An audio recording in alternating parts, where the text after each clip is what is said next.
Hai, halo, Assalamualaikum warahmatullahi wabarakatuh. Bertemu lagi ya dengan Ibu di pembelajaran biologi.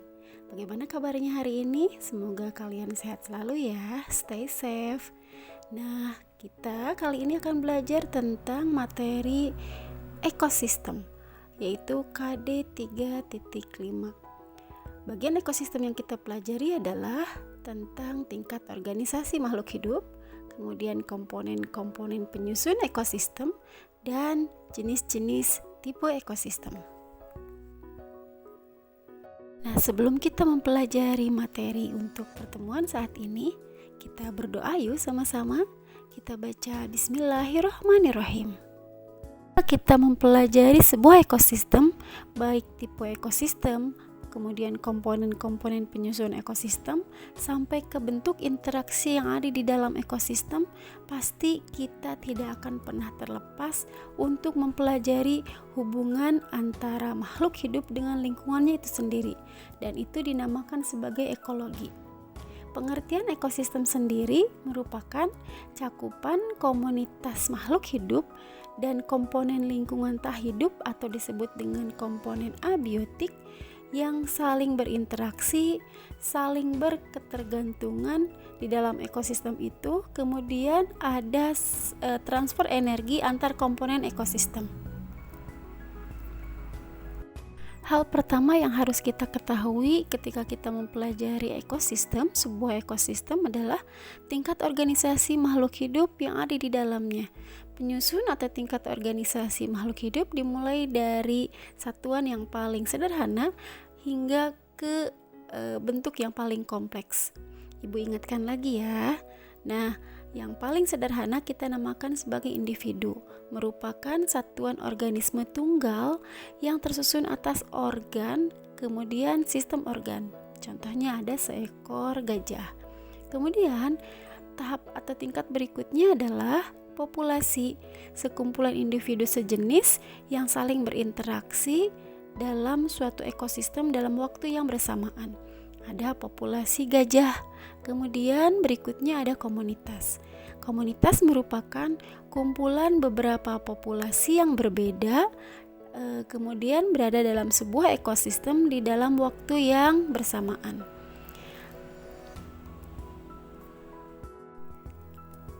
Tingkatan berikutnya setelah komunitas ada yang dinamakan ekosistem. Ekosistem merupakan komunitas alami dari kumpulan beberapa komunitas tumbuhan, kemudian komunitas hewan yang saling berinteraksi satu sama lain dengan lingkungan abiotiknya, kemudian membentuk sebuah regulasi yang tersendiri. Kemudian tahap yang paling akhir adalah bioma. Bioma sendiri adalah ekosistem yang sangat luas yang digolongkan berdasarkan beberapa vegetasi dominan dan itu memiliki ciri khas tersendiri seperti bioma taiga, bioma tundra, bioma padang rumput ataupun bioma gurun. Nah, komponen penyusun ekosistem sendiri ada dua jenis ya. Yang pertama ada komponen biotik. Kalian masih ingat pelajaran IPA sewaktu kalian duduk di SMP? Komponen biotik adalah komponen yang terdiri atas makhluk hidup yang ada di wilayah ekosistem tersebut. Contohnya tumbuhan, hewan, manusia, jamur, ataupun bakteri. Sedangkan komponen abiotik atau komponen tak hidup merupakan kumpulan dari faktor-faktor kimia dan faktor fisika di dalam lingkungan ekosistem itu. Nah, faktor-faktor itu sangat mempengaruhi kelangsungan makhluk hidup. Contohnya ada air, cahaya matahari, angin, tanah, suhu, iklim, ataupun cuaca. Berikutnya, kita mengenal tentang jenis-jenis ataupun tipe-tipe ekosistem. Di antaranya adalah yang pertama ekosistem air laut. Cirinya adalah pada ekosistem laut memiliki kadar garam yang tinggi atau salinitas yang tinggi.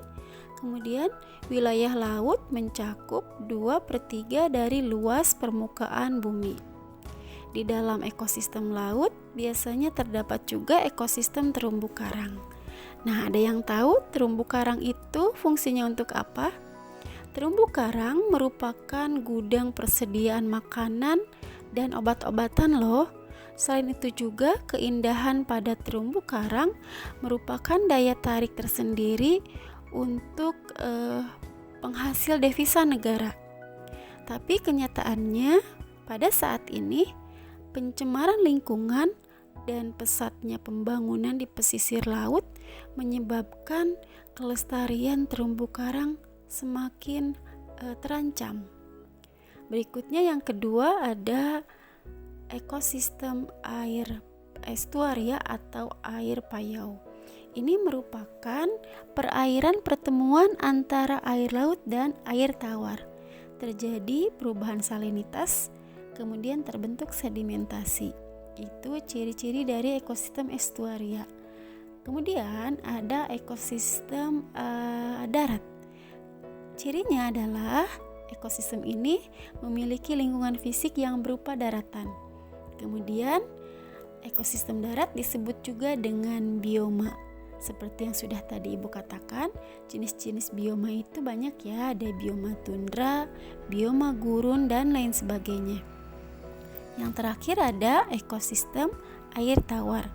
Ekosistem air tawar memiliki ciri dengan variasi suhu yang tidak mencolok, kemudian penetrasi cahaya yang kurang.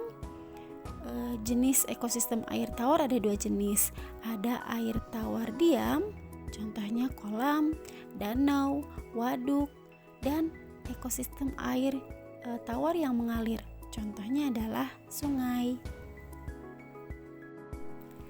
Nah, setelah kalian mempelajari materi ini, Ibu harapkan kalian bisa paham dan mengerti tentang tingkat organisasi kehidupan penyusun ekosistem, kemudian interaksi yang terjadi antara ekosistem dan tipe-tipe ekosistem. Berikutnya Ibu berikan lembar kerja yang harus kalian kerjakan dan hasil pekerjaannya kalian unggah kembali di Google Classroom. Pertanyaan yang harus kalian jawab diantaranya adalah yang pertama, tuliskan komponen-komponen yang menyusun sebuah ekosistem, kemudian jelaskan perbedaan individu, populasi, dan komunitas, serta berikan contohnya ya. Nomor 3, jelaskan ciri-ciri dari ekosistem air laut, ekosistem air payau atau ekosistem estuaria, dan ekosistem air tawar. Yang keempat, jelaskan yang dimaksud dengan ekosistem terumbu karang. Jelaskan pula peranannya terumbu karang dalam menjaga keseimbangan ekosistem. Yang terakhir adalah kalian sebagai seorang pelajar nih, upaya apa yang akan kalian lakukan dengan semakin terancamnya ekosistem terumbu karang karena berbagai ulah dan kepentingan manusia. Baik anak-anak, sampai sini dulu pertemuan saat ini. Tetap jaga kesehatan dan tetap semangat belajar. Wassalamualaikum warahmatullahi wabarakatuh.